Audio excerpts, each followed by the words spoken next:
Depois de um dia inteiro de organização, finalmente a casa de campo da família, que estava vazia há alguns anos, estava confortável e aconchegante outra vez. Lucas passou o dia inteiro sozinho, limpando e arrumando. Usou o tempo como terapia, para desligar um pouco de sua vida agitada. O fez bem ficar algum tempo sem contato com ninguém. Fora o cansaço, apenas uma dor estranha no dedo indicador esquerdo. Teria dado algum mau jeito? Mas o resultado da arrumação superava o cansaço e a dor. E na manhã do dia seguinte, os amigos chegariam para o churrasco. Aproveitou o fim da tarde e o início da noite para descansar e curtir o silêncio, mas não conseguiu desviar a atenção da dor no dedo. Que diabos, pensou. Deve estar melhor pela manhã. Recolheu-se e dormiu um sono vazio, mas calmo. Acordou bem cedo com os sons dos animais. Sentiu-se revigorado e feliz, mas a dor estava lá. Tratou de preparar algo para o café quando ouviu uma buzina no portão. Seu grande amigo Arthur havia chegado com os suprimentos da festa de logo mais.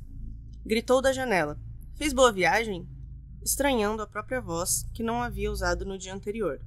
Ao proferir estas palavras, a dor no dedo passou imediatamente. Mal ele teve tempo de tentar compreender o que havia acontecido, ouviu um grito de dor vindo do portão. Arthur se atrapalhou com o trinco do portão pesado de madeira e teve seu dedo indicador esquerdo decepado. Que cena horrenda, muito sangue e confusão. Os paramédicos demoraram meia hora para chegar. Outros amigos já haviam chegado, passaram o resto do dia no hospital. Arthur passou por uma cirurgia delicada, mas o dedo não pôde ser reimplantado. Lucas estava no metrô, voltando para casa após o trabalho. Normalmente era uma viagem de no máximo 30 minutos, mas naquele dia a linha estava operando muito lentamente. Ele seguia concentrado em sua leitura, como costumava fazer, mas começou a sentir uma pontada no olho direito. Era uma dor que parecia quente, difícil de compreender. Parou de ler para não forçar e passou a prestar atenção nas conversas dos passageiros.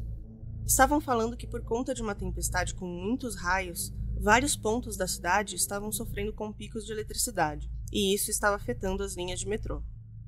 E agora essa, pensou. Já estava há 1 hora e mal havia passado do meio do caminho. A dor no olho se mantinha constante, apesar de não atrapalhar a visão. Achou estranho, mas sentiu que não era seu pior problema no momento. Tinha combinado que naquele dia passaria na casa de seu irmão mais velho para tomar um vinho e botar os assuntos em dia, e pelo desenrolar dos fatos, iria se atrasar. Pensou em avisar, mas estava sem sinal no momento. Então se entregou ao marasmo e passou a devagar para passar o tempo. Vários minutos depois, pararam em uma estação. A voz metálica nos alto-falantes anunciou o que já se falava nos corredores. Panes elétricas estavam causando a lentidão. Lucas checou o celular e percebeu que havia sinal. Era a chance de avisar seu irmão. Enquanto a ligação chamava, pensou se deveria remarcar por conta da dor no olho, mas sentiu que não iria atrapalhar tanto assim. Chamou várias vezes, até que ouviu o som mudar e seu irmão começar a falar. "Fala, mano, desculpa a demora. Resolvi preparar uns queijos para acompanhar o vinho, mas a energia piscou e eu estava preparando algumas velas para caso falte. Parece que será um encontro romântico. Se perdeu? Já já eu vou abrir uma garrafa sozinho aqui, hein?" "Sempre piadista", Lucas respondeu. No exato instante em que terminou a frase, sentiu algo diferente, que levou um segundo para processar. Seu olho parou de doer, quase como mágica. Seu cérebro teve um flashback instantâneo do episódio na casa de campo, de uns 2 meses atrás, e no milésimo de segundo em que os episódios estavam se relacionando em seu pensamento, ouviu pelo celular um som muito alto e medonho, seguido de um grito que foi interrompido pelo fim da ligação. Seu coração acelerou. Tentou retornar a ligação e só caía na caixa postal.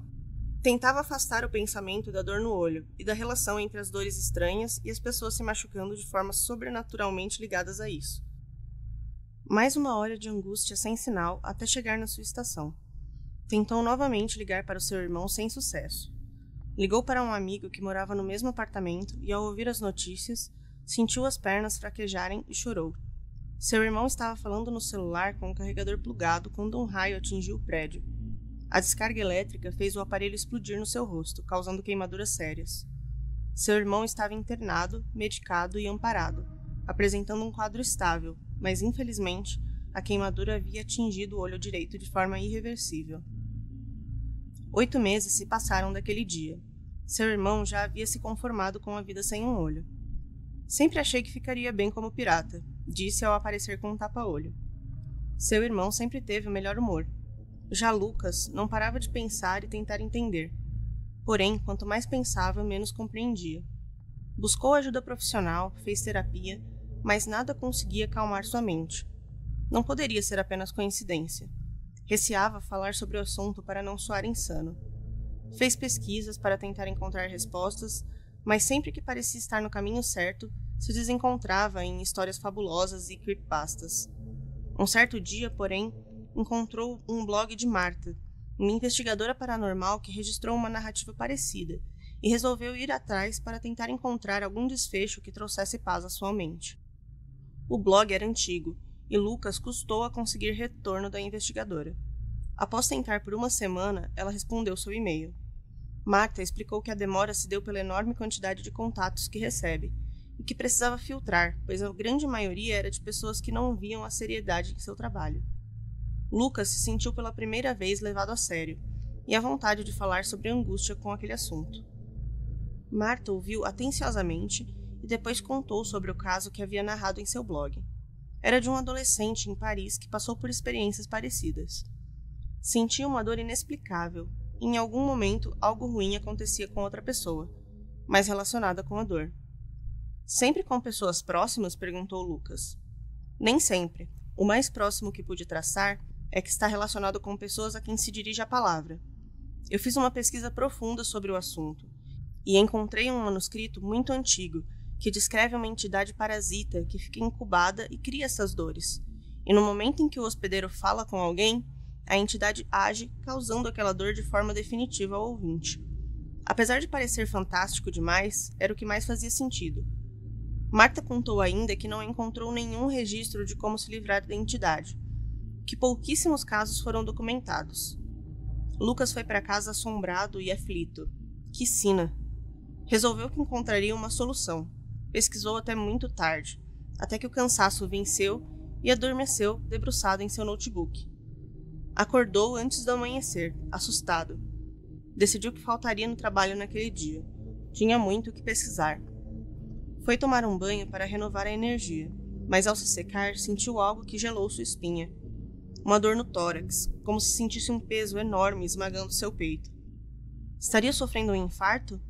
Não tinha outros sintomas, apenas aquela dor no tórax, que de uma forma difícil de explicar parecia não o incapacitar em nenhuma forma.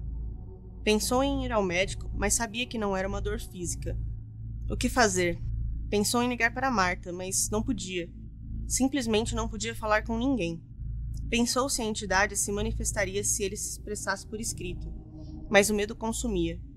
Lucas passou horas sentado, enrolado na toalha, fitando a parede e pensando em alternativas. O telefone tocou.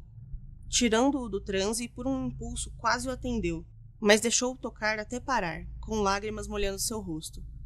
Sabia que era a única forma. Viveria em silêncio, viveria com aquela dor. E manteria a entidade insaciada até o fim.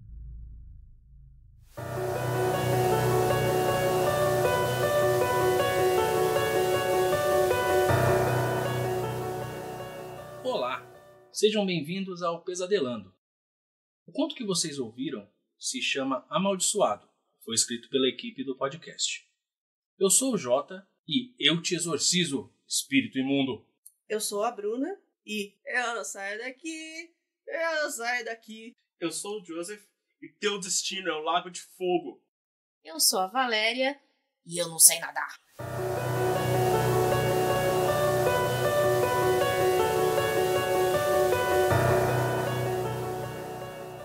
Nessa semana falaremos sobre o filme Eli. Ele estreou em 2019 no Netflix, está avaliado no Rotten Tomatoes com 50% e no IMDb com uma nota de 5.9. Eli está sendo submetido a um tratamento para sua doença que é rara e autoimune, e acaba descobrindo que a clínica em que está internado não é tão segura como pensava. Impressões do filme. Sinceramente, pra mim, péssimo. Não gostei do filme, Achei que ele começou muito devagar, plot twist demais. Forçaram o plot twist para conseguir fazer com que alguma coisa no filme fosse interessante e erraram feio, erraram rude. A minha única coisa que é legalzinha no filme é a Max aparecendo. A Max de Stranger Things, eu não sei o nome da atriz. Bom, eu discordo completamente da coleguinha. Pra mim, o filme foi excelente. Adorei os plot twists, adorei a trama. Me entreteu muito bem. E depois a gente vai ter uma conversa aí pra entender por que que bateu tão errado aí, ó. Bom gosto. Ah, tá explicado. Eu gostei do filme até antes do final.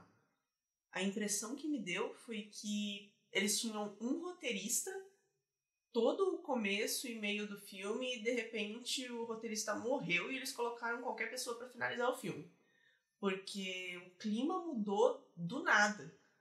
Então, ok, tem vários plot twists, tem várias tentativas de jump scares que são meio falhas, mas não estragam o filme.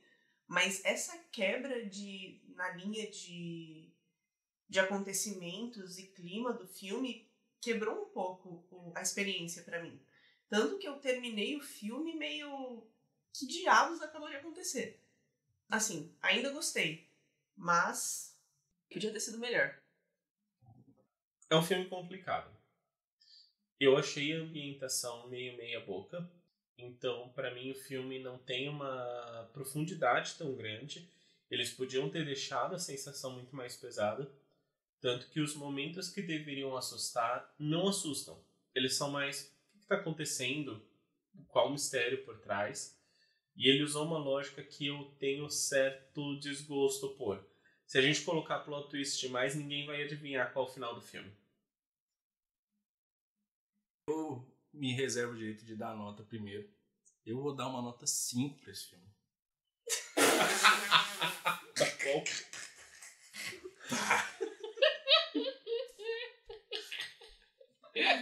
Ainda bem que esse podcast não é um podcast de crítica de cinema, velho. Porque olha... Vocês vão todos pra 7 além, tá? E me deixa aqui com o meu filminho que eu gostei muito. Bom, pois pra mim esse filme tem uma nota 2. Minha nota pra esse filme é um 2.5, porque ele é bem um filme mediano, na minha opinião. Ele não é terrível, ele não é bom. Eu dou uma nota 3 pelos roteiristas que morreram.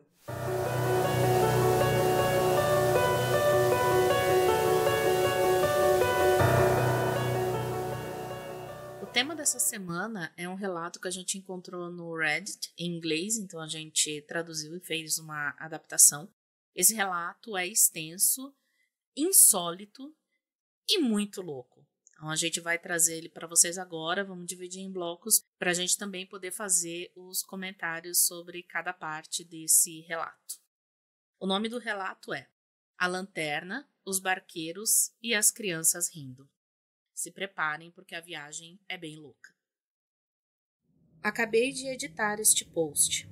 Tentei corrigir todos os erros de digitação e inconsistências gramaticais, além de adicionar alguns detalhes do post original. Fiquei tão abalado quando digitei essas memórias pela primeira vez há 4 dias que, quando terminei, não tinha vontade de revisá-las.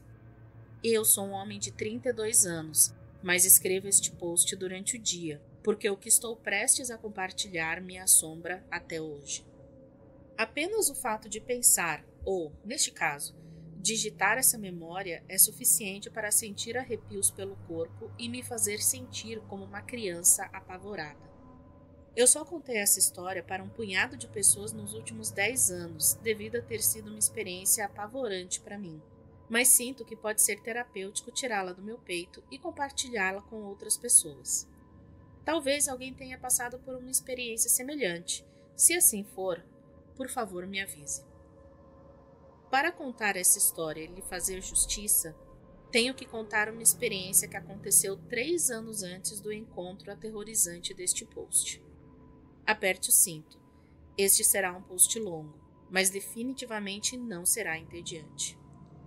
Meu nome é Joshua, mas vou mudar os nomes para proteger a privacidade dos outros envolvidos nessa história.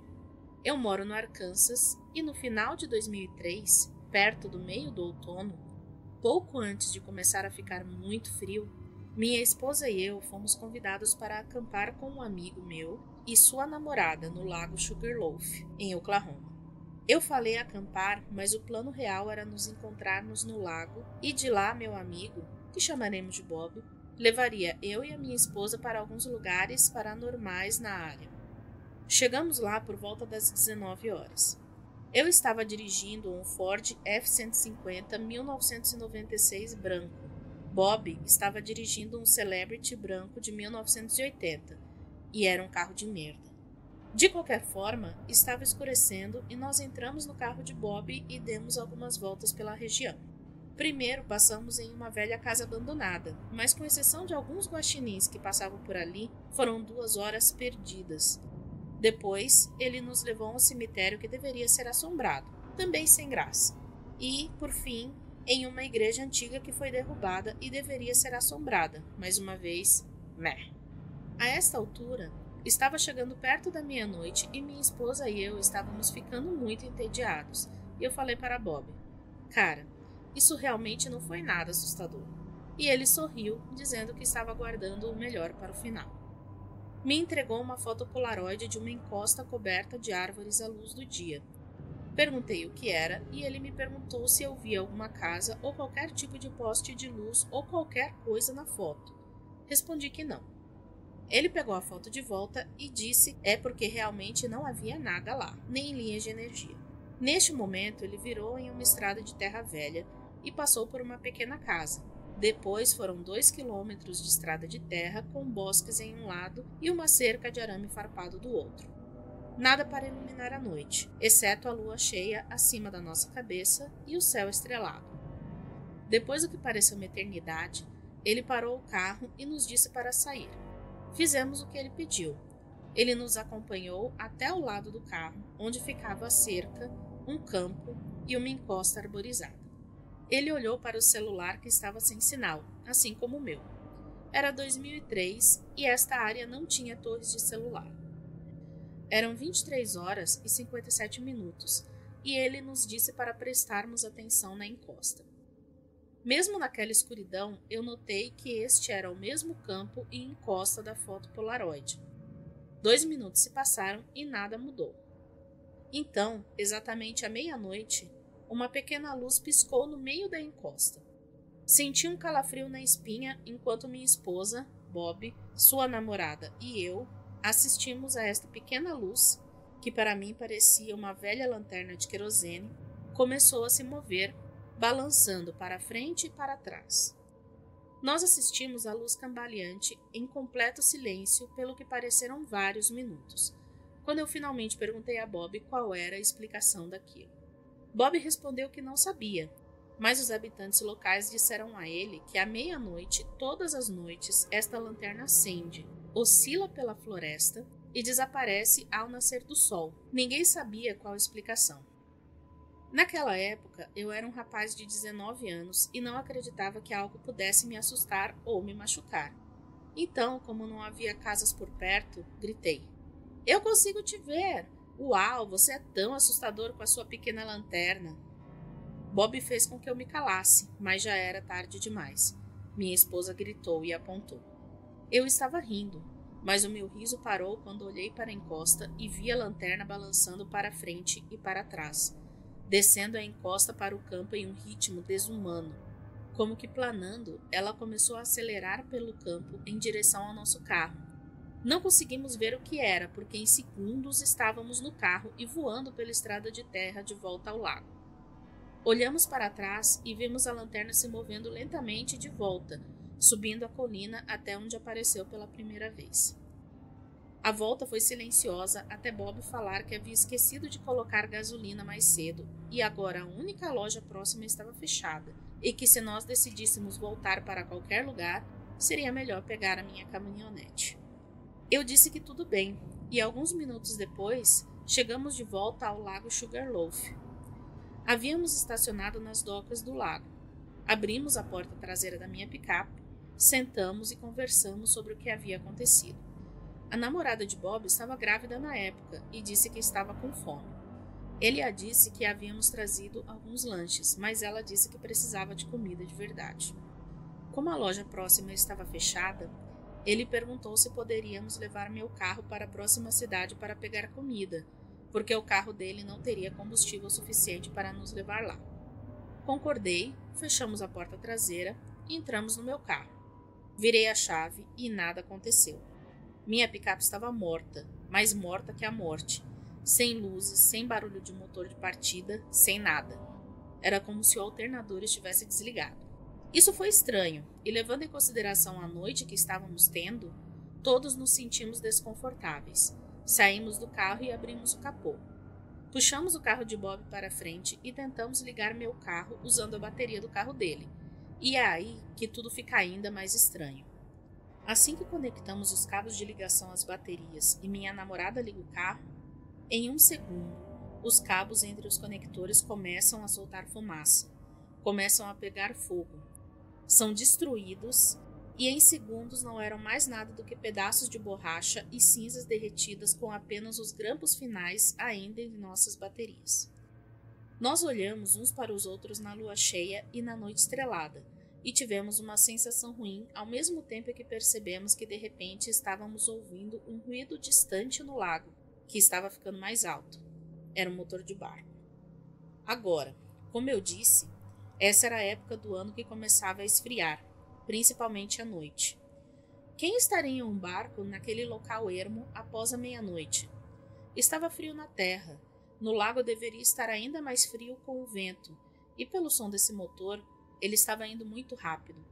Mas não vimos nada, até o barco estar a cerca de 50 metros de distância e um holofote muito brilhante aparecer cegando temporariamente a todos nós. Bob e eu pedimos às mulheres para entrarem no carro dele e trancarem as portas.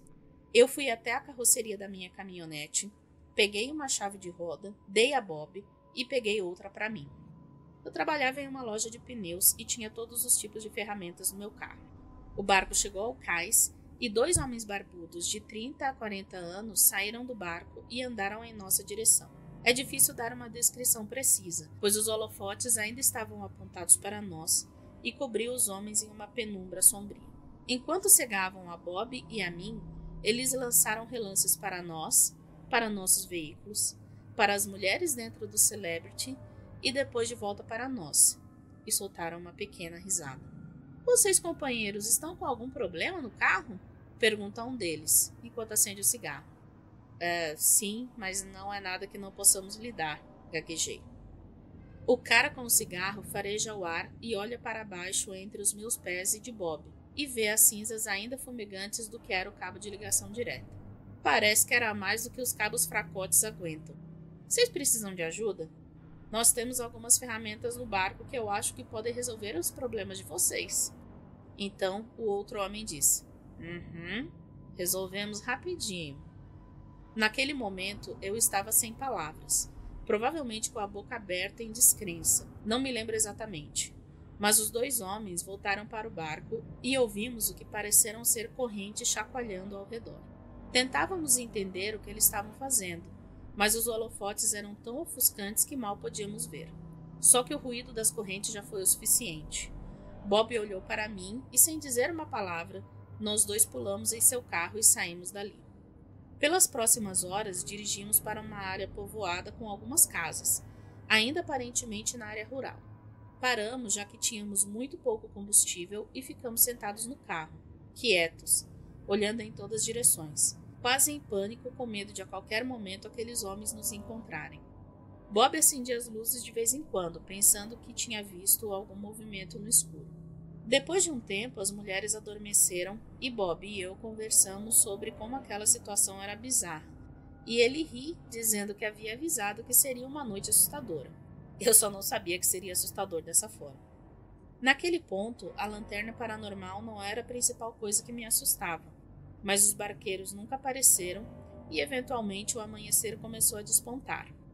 Bob perguntou se eu queria ver se a lanterna realmente desaparecia ao nascer do sol. Perguntei se ele tinha certeza que tinha combustível suficiente e ele disse que sim, que a loja local abriria em cerca de 1 hora e ficaríamos bem. Respondi a ele que, nesse caso, eu queria. Acordamos as mulheres e dirigimos de volta para aquela encosta. Chegamos lá com cerca de 4 minutos até o nascer do sol, e ainda pudemos ver a lanterna balançando na floresta. Bob olha para mim, eu sorrio e faço sinal pedindo silêncio, e todos assistimos maravilhados quando, ao nascer do sol, a lanterna desapareceu lentamente. Depois disso, voltamos para o carro e voltamos para o lago, nos sentindo mais seguros agora. Quando chegamos lá, não há sinal do barco, o capô da minha caminhonete ainda está aberto e as portas ainda estão trancadas. Por capricho, digo a Bob que vou tentar ligar o carro mais uma vez, antes que ele nos conduza a algum lugar onde eu tenha sinal de celular para pedir ajuda. E raios me partam. O caminhão deu partida sem nenhuma hesitação ou problema. Todos nós seguimos caminhos separados, felizes por ter visto o nascer do sol, contando nossas bênçãos e jurando deixar o paranormal ser investigado por outras pessoas. Não queria nunca mais voltar a essa área e encontrar aqueles barqueiros novamente. Essa é só a primeira parte da história. O que vocês acharam até agora? Ok. Bem estranho, bem inesperado. Toda a relação com os barqueiros. Eu achei a história da lanterna até que bem boba, bem...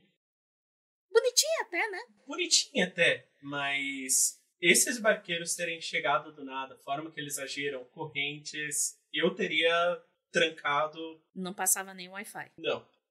Primeiro, nunca vá fazer esse tipo de rolê sem ver se tem gasolina no carro, né? Muito importante. Se for fazer uma chupeta no carro, saiba que tá ligando os fios certos, senão frita mesmo. A questão da lanterna, interessante. Eu sei que mais pra frente a gente vai ter novas informações sobre o que é essa lanterna. Até o momento tá intrigante. E os barqueiros, certamente que estão fazendo travessia de droga, alguma coisa assim, corre mesmo, não tem jeito.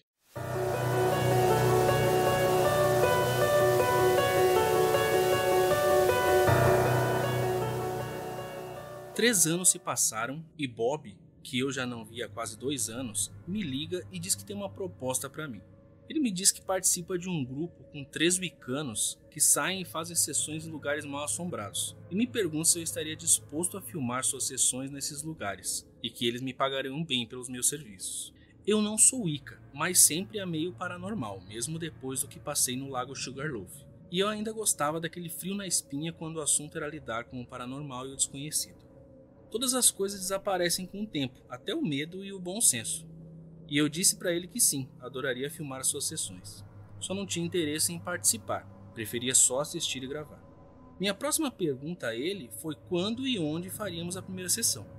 Quando ele me respondeu, tive um pressentimento terrível, e hoje eu gostaria muito de ter confiado na minha intuição e ter dito a Bob que eu havia mudado de ideia e não iria mais gravar as sessões. Lembra daquela lanterna perto do Sugarloaf? Ele me perguntou como se houvesse alguma possibilidade de eu ter esquecido. Sim, gaguejei. Por que você pergunta?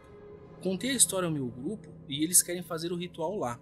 Ver se podemos entrar em contato com o espírito para descobrir por que ele está lá e o que ele quer, respondeu Bob. Eu não sei, cara, eu disse. Vamos lá, Josh. Confia em mim. Você estará em segurança e eu vou pagar $250 apenas para sentar e filmar, ele respondeu. Na época eu estava prestes a me tornar pai, e o dinheiro estava apertado porque fraldas, leite e similares custavam uma pequena fortuna. Sem mencionar que foi o meu primeiro filho, e o primeiro filho da minha nova esposa. Por isso ela estava enlouquecendo, gastando dinheiro não apenas com as necessidades, mas também comprando apenas produtos de primeira linha para bebês, como brinquedos, berço, monitores de bebê, carrinho de bebê, assento de carro, tudo possível, até roupas de grife para bebês.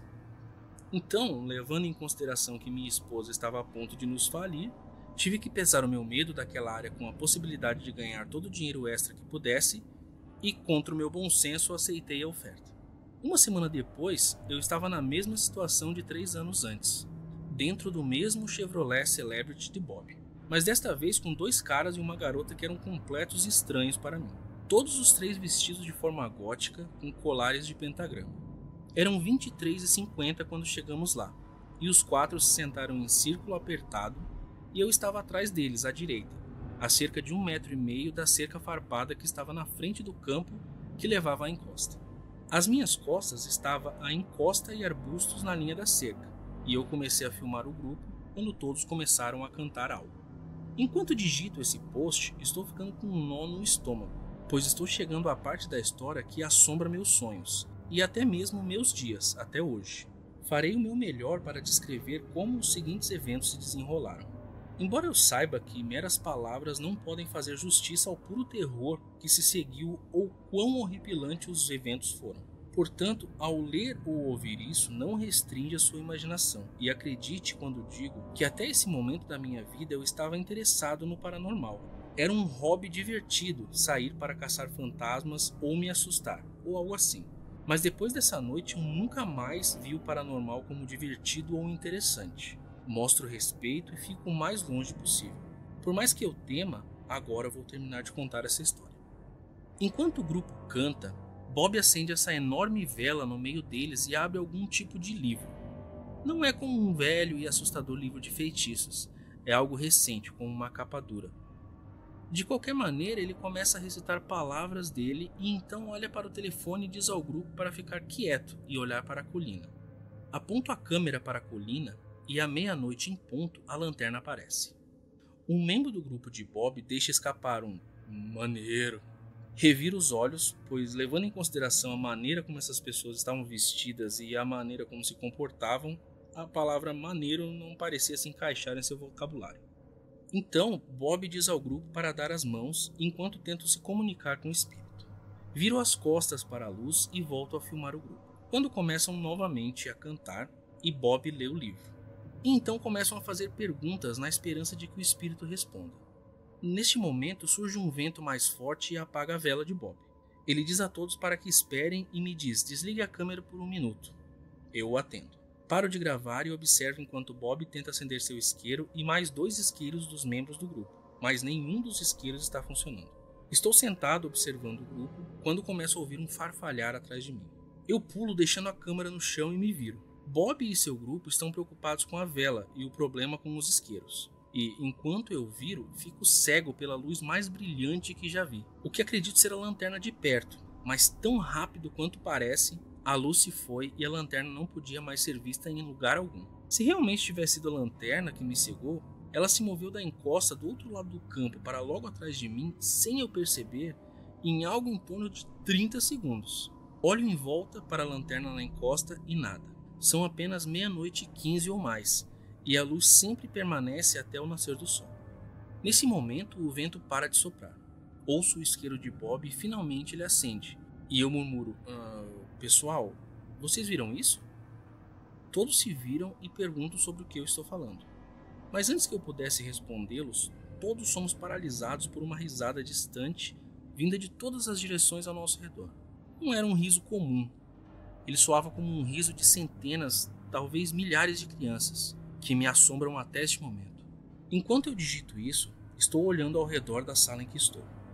Sempre que penso ou falo sobre essa experiência, consigo me lembrar vividamente daquele som aterrorizante e ouvi-lo na minha cabeça. A melhor maneira de descrever esse riso é como se fosse um coral de crianças que ria ao invés de cantar. Como se uma começasse a rir e segundos depois outra riria, e depois outra, e depois outra. E esse padrão continuava em um ciclo sem fim. Não estou dizendo que o riso soava como uma música, mas sim que eles riam em uníssono, e o riso estava ficando mais alto, mais próximo. Havia risadas sinistras, risadas patetas, rindo ao nosso redor, vindo de todas as direções, e eu estava tremendo. Eu não conseguia me mexer. Eu estava olhando ao longe e pensava que isso não podia ser real. Isso era impossível. O que diabos estava acontecendo? Eu grito com Bob e seu grupo que precisamos dar o fora dali, mas eles já estão todos correndo para o carro, deixando seu livro e vela Wicca para trás. Sem hesitação, eu corro atrás deles e pulo no carro, enquanto o riso começa a ficar ensurdecedor. Nós saímos dali e dirigimos cerca de 1,5 km acima da estrada e encostamos, pois Bob não estava em condições de dirigir. Saímos todos do carro, sentindo que estávamos enlouquecendo, e ficamos andando em volta do carro, perguntando uns aos outros se realmente ouvimos o que parecia termos ouvido. Digo a Bob que sentia muito, mas havia abandonado a câmera. Ele disse que não se importa e que não vai voltar atrás. Nesse momento, coloquei minhas mãos nos joelhos, ofegante, tentando recuperar o fôlego. Nunca em minha vida havia ficado tão aterrorizado. E é quando toda a nossa conversa para que mais uma vez ouvimos os risos à distância. Muito silenciosamente a princípio, mas lentamente se aproximando cada vez mais e mais alto. E mais alto, até que mais uma vez se torna ensurdecedor. Nós pulamos de volta no carro e nos afastamos. Dirigimos cerca de 10 quilômetros e pelos primeiros 5 quilômetros ainda pudemos ouvir os risos à distância, com as janelas um pouco abertas.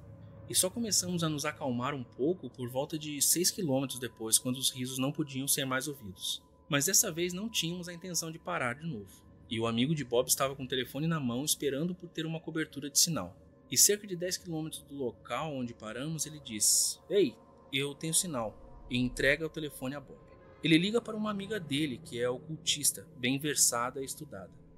Enquanto dirigimos, ele está descrevendo o que aconteceu para sua amiga.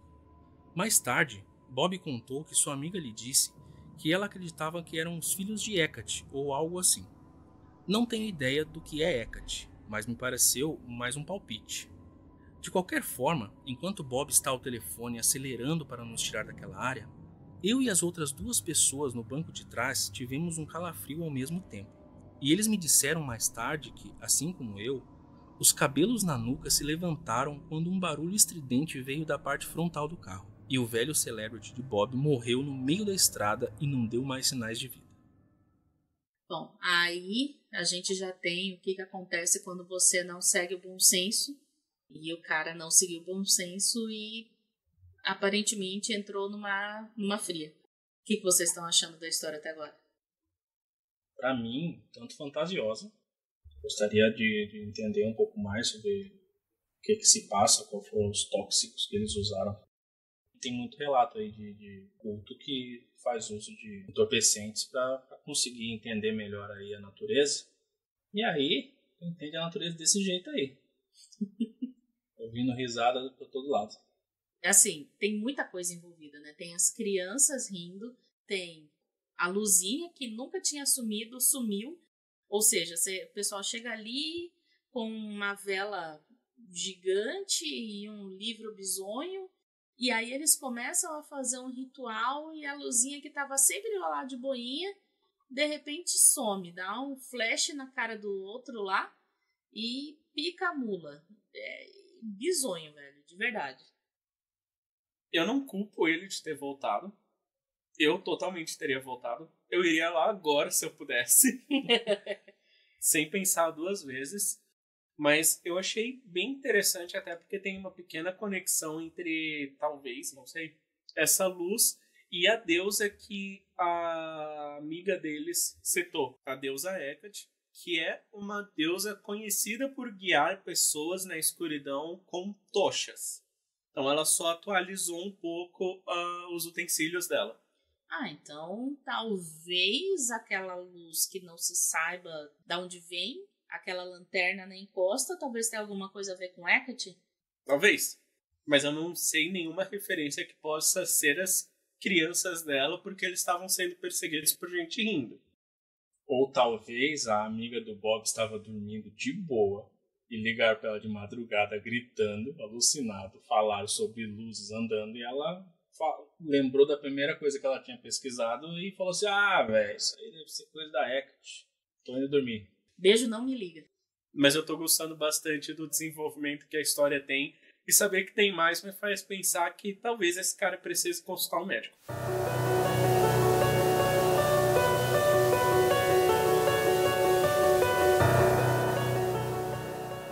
Ele tentou de tudo, mas o carro não respondia. Mas a amiga de Bob, com quem ele estava falando por telefone, morava apenas 20 minutos de onde estávamos, e ela disse que estava a caminho. Quando estávamos sentados no carro, ninguém falou, e, após cerca de 3 minutos, vimos um par de faróis descendo a estrada em nossa direção. Sabíamos que era muito cedo para ser amiga de Bob, mas eu e Bob pensamos que talvez pudéssemos pegar uma carona. Todos nós descemos do carro e ficamos na frente dele, esperando que o veículo parasse. O veículo não para, mas à medida que se aproxima, vemos que é uma caminhonete velha e surrada, que diminui a velocidade ao passar por nós. No caminhão há 2 homens de 30 a 40 anos com barbas enormes, Eles nos olham e aceleram depois de passar. Eu olho para Bob e antes que possa falar, ele diz o que eu já estava pensando. Os caras no barco. Antes que eu pudesse dizer qualquer coisa, vemos os faróis vindo na direção contrária do caminhão que havia acabado de passar e ficamos quietos. Enquanto os mesmos caras do caminhão passavam devagar, olhando de novo para nós na beira da estrada, Bob chamou sua amiga de volta e disse para acelerar o máximo possível. 4 ou 5 minutos se passam e vemos os faróis chegando. Pensamos aliviados ser amiga de Bob e pegamos nossas coisas no carro. Mas o telefone toca e a mulher avisa que pegou o caminho errado e demoraria cerca de 10 a 15 minutos para chegar onde estávamos. Bob desliga o telefone e assiste aterrorizado, assim como eu, enquanto o mesmo caminhão passa novamente lentamente, com apenas um dos barqueiros na caminhonete. Mas dessa vez, o motorista diminui a velocidade e diz: "Parece que vocês realmente precisam de ajuda." E em seguida, acelera e vai embora. Isso confirmou para Bob e para mim que estávamos definitivamente lidando com os barqueiros. Mas para onde diabos o outro cara foi? Porque ele não estava no passageiro. Para piorar as coisas, neste momento, algo que esquecemos quase completamente devido aos homens do barco foi imediatamente lembrado para nós quando começamos a ouvir as risadas novamente à distância, mas ficando cada vez mais próximas, exatamente como antes. Estava quase mijando nas calças enquanto o som ficava ensurdecedor e não tínhamos para onde correr dessa vez. Depois, atrás do nosso carro, vemos 2 pares de faróis acesos e 2 veículos vindo em nossa direção lentamente, lado a lado, ocupando toda a largura da estrada de terra do interior. Agora, o riso parece vir da floresta nos 2 lados da estrada em que estamos presos. Nenhum som além das risadas e dos pneus dos 2 veículos dirigindo lentamente em nossa direção na estrada de terra rochosa. Com o nosso último pingo de esperança desaparecendo nas gargalhadas das crianças e nos faróis dos 2 veículos que certamente estão sendo conduzidos pelos homens do barco, vimos vindo da outra direção outro conjunto de faróis chegando rápido. Prendemos a respiração, as risadas, os barqueiros, o que mais poderia ser agora? Como sairemos disso? E é aí que vemos que o veículo que estava chegando rápido é a amiga de Bob. Ela abre as portas do carro dela, fecha as janelas e começa a gritar para nós entrarmos. Quando isso acontece, os 2 faróis vindo na outra direção se apagam e a amiga de Bob diz: "Caramba, vocês não estão exagerando com a história das risadas." Entramos e ela vira o carro, e assim que começa a se afastar, os 2 conjuntos de faróis acendem novamente e eles estão a poucos metros de distância. Grito para o motorista: "Acelera, acelera!" E, por mais de 1 quilômetro, os 2 veículos ficam na nossa cola, mas depois saíram por uma estrada lateral. Pelos próximos 3 quilômetros, todos nós podemos ouvir o riso à distância, com nossas janelas abaixadas, e depois de 6 quilômetros, o riso desapareceu. Até hoje, não tenho explicação para o que aconteceu, o que eram as crianças rindo, por que as risadas nos seguiram, se os homens do barco estavam conectados a tudo isso de alguma forma, ou se eram apenas alguma coincidência que nos aterrorizou ao mesmo tempo que as coisas paranormais estavam acontecendo. E se esse é o caso, por que eles não reagiram ao som das crianças rindo? A lanterna está ligada às crianças rindo ou Bob e seu grupo. Por engano, invocaram as crianças rindo através do seu ritual. Como eu disse, isso aconteceu anos atrás, mas ainda me sinto extremamente apavorado quando conto às pessoas ou penso nisso, e tive arrepios constantes ao escrever isso. Sinto muito por erros de digitação ou gramática, mas estou um pouco trêmulo também, e vou postar essa história como ela está. Espero que seja legível e espero que alguém que leia isso e tenha tido uma experiência semelhante possa compartilhar sua história comigo. De uma maneira estranha, acredito que ajudaria. Eu lido com o trauma que essa experiência me causou até hoje. Para todos vocês que pensam que o paranormal é apenas um hobby divertido para se emocionar, eu imploro e aviso que não estamos preparados para o que realmente está lá fora. Você pode pensar que nada disso irá assustá-lo ou prejudicá-lo, Mas você está lidando com coisas desconhecidas. Não tem ideia de quão poderoso ou mundano o paranormal poderia ser. Se você usar o paranormal como hobby para buscar emoção, tenha cuidado e sempre verifique seu veículo com antecedência. E cuidado com caipiras aparentemente sociopatas e com crianças rindo. Espero que todos que leem isso durmam bem, mas sei que depois de contar minha história assim, pelo menos nas próximas noites, eu não vou dormir. É isso, gente. Foi muito legal fazer esses 8 episódios pra vocês. O podcast acabou, não vou mais brincar com esse negócio. Você é louco. Não quero criança rindo perto de mim assim, não, velho. Tá doido? A gente já passou por criança rindo antes, Valéria. Não é tão ruim assim. Mas acho que não nessa dimensão, né? Justo. Da forma como ele descrevia, ensurdecedor e numa estrada, no meio da noite, com uma galera suspeita passando. Não, eu achei muito da hora que eles fugiram e falaram, beleza. Aí passou. E eles começaram a ouvir de novo. Perseguiu eles. Algumas vezes. De verdade. Eu acho realmente que eles fizeram alguma caquinha no ritual. Eu acho que aquele pessoal ali tava só de, sei lá, cosplay de My Chemical Romance. E acharam um livro na livraria e foram tentar fazer alguma coisa e mexeram com o que não devia. Invocaram o capiroto e se lascaram, meu. Sério, ainda tiveram sorte de não terem seguido eles depois que a amiga do Bob foi lá buscar eles. Não se sabe, né? Pelo menos não seguiu o Josh. Os verdade. Outros, eles nem falaram mais. É verdade. Pode ter seguido o Bob, porque eu ainda acho que o problema é o Bob. Eu também acho. Eu tô com a Bruna aí. Acho que o Bob que azedou o rolê.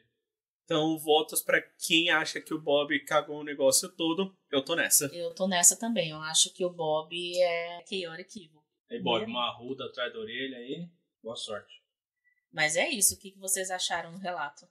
Eu achei bem pertinente as próprias observações que ele fez ali de que nem eles mesmos entenderam a relação entre as coisas que aconteceram. Os barqueiros que estavam querendo roubar os rins e vender no mercado negro. As crianças rindo. A própria luz que balança lá, eles não conseguiram entender muito bem se foram eles que fizeram cagada ou se o negócio já estava lá e eles só tropeçaram e atrapalhou o andar da carruagem, ou também, né, na minha teoria, se eles tomaram um chá de cogumelo meio azedo e aí o negócio descambou para esse lado. Mas realmente é difícil de ligar uma coisa com a outra, só que se a gente tentar ligar uma coisa com a outra fica cada vez mais interessante. Se eu morasse lá nos Estados Unidos, ou se eu tivesse oportunidade, eu definitivamente ia dar uma passada lá no Sugarloaf e ia procurar essa encosta. Concordo, totalmente procuraria. Já tava lá. Gosto da encosta. Inclusive, se o pessoal daqui de São Paulo tiver um lugar que é mal assombrado, que queira convidar a gente pra ir, eu vou sem pensar 2 vezes. Eu acabei de falar aqui que eu tô com medo de brincar com o paranormal, mas eu iria também, pode me chamar. Alguém precisa editar o podcast depois se isso der errado, então... Demorou, Bruno. Fica aí. Eu fico. Eu vou lá só pra tirar a graça do negócio. Não, sempre tem uma explicação científica. Mas eu acho muito interessante a forma como as coisas aconteceram. Eu acho que os barqueiros, eles sabiam que esse tipo de coisa acontecia com frequência, porque se eles estavam lá nas 2 ocasiões à noite, provavelmente eles pescam à noite. Então eles trabalham naquela região. Então eles sabem que deve ter um monte de turista bocó que vai pra lá se assustar. Aí eles aproveitam pra assustar a galera e se divertir. Eu não sei. Pra mim, os barqueiros estavam dentro ali da parada sobrenatural. Eu acho que os barqueiros não eram gente, não. Não sei, eu acho que os barqueiros, eles realmente só eram gente sendo sacana, enchendo o saco, assustando. A luz, cara, bizarro e tonto, mas as risadas... Cara, as risadas seguirem too much. As risadas seguirem, eu concordo, é demais. Essa é a parte que eu queria falar pra ver. Também. Ouvi. Eu não sei se eu queria ouvir as risadas não, velho. Eu acho que eu ia me colocar em posição fetal ali e seja lá o que for que tá querendo rir de mim, ia ter bastante motivo pra rir. Tem uma conta no Twitter chamada Por que Homens Vivem Menos? Totalmente ia ter um vídeo meu indo em direção às vozes.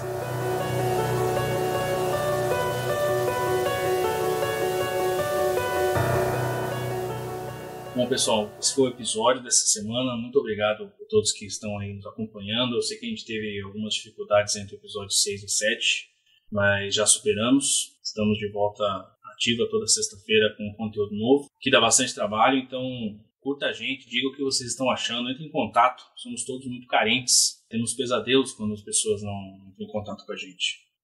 Os agradecimentos dessa semana, eu vou fazer um agradecimento especial a um amigo meu, Maninha. Ele tem um canal no Twitch TV, ele é streamer. Inclusive ele está fazendo uma série jogando um jogo de terror chamado Soma. E para quem quiser prestigiar o trabalho dele, é muito bacana, é só procurar lá Twitch TV/Omaninha. A gente vai colocar o link na descrição. Rapaz, é gente fina e mora no meu coração. Eu queria também deixar um agradecimento para mais uma review na nossa página do Facebook. Aê! Essa semana a review foi da Juliana. A review é assim: o primeiro e único podcast que escuto. Não parem. Não pararemos. Continuaremos causando pesadelos. Muito obrigado. Mandem o seu conto ou causo pra gente no e-mail pesadelandocast@gmail.com. Procurem a gente, entre em contato com a gente também nas redes sociais. O Twitter, o Facebook, o Reddit e o Instagram é Pesadelando. É só você procurar por Pesadelando nessas redes que vocês encontram a gente. E no Facebook também tem o grupo Pesadelando em Grupo pra gente postar vídeos engraçadinhos e memes com temas assombrosos. Na página do Facebook vocês conseguem deixar essas reviews que a gente aplaude e enaltece todos que colocam esse carinho lá pra gente. Então, por favor, pode ser xingando também, pode ser dizendo que não gostou, que gostou, indicando, dê sua opinião. Valeu, pessoal. Durmam bem e tomem cuidado, pois o pesadelo nem sempre termina ao acordar.